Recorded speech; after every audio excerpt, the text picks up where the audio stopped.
All out ang natanggap na suporta ni Michelle D mula sa ilang Batanggenyo sa kanyang pagsabak sa Miss Universe 2023. Narito ang report ni Denise Abante. All out ang suportang natanggap ng pambato ng Pilipinas na si Michelle D sa kanyang pagsabak sa Miss Universe 2023 na ginanap sa El Salvador. Ang salon na ito sa Batangas City na puno ng hiyawan. Go Philippines!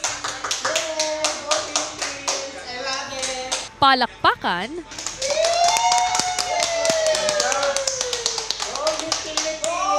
at kaba na walang hanggan habang inaabangan ang pambato ng Pilipinas na si MMD. Makapigil hininga ang mga eksena sa loob ng salon habang hinihintay ang resulta ng makakapasok sa top 5 finalists. Si Jasmine na masayang nag-abang, bigla raw nanlumo at pinanghinaan ng loob nang hindi tinawag sa top 5 ang Pilipinas. Umasa raw talaga siyang pasok si Michelle sa top 5. Gayunpaman, proud na proud pa rin daw siya sa kandidata. Okay lang yun, AMD. Panalo naman ikaw sa amin. Ikaw ang number 1 po sa amin. Sobrang sayang-saya po dahil nakapasok sa 10 semi-finalists!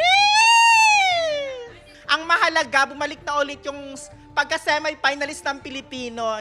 Gaya ni Jasmine, bagamat dismayado, tuloy ang trabaho ni Carfa kahit hindi nakapasok sa top 5 ang Pilipinas. Yun, malungkot po. Kaya yun, nagupit na lang kami. Hindi na namin tinuloy yung live. Super go, Philippines, tapos biglang ligwak, pero laban pa rin. Bagamat dismayado ang ilang fans, malaking bagay na raw para sa kanila na nakapasok sa top 10 ang Pilipinas. 2 parangal ang nakuha ni Michelle, ang Spirit of Carnival Award at isa sa gold winners ng Voice for Change category para sa kanyang advocacy. Samantala, itinanghal si Shanice Palacios ang gumawa ng Her Story for Nicaragua bilang unang Miss Universe ng kanilang bansa. Kasama si Buhay Adante Jr., Denise Abante. Balitang Southern Tagalog.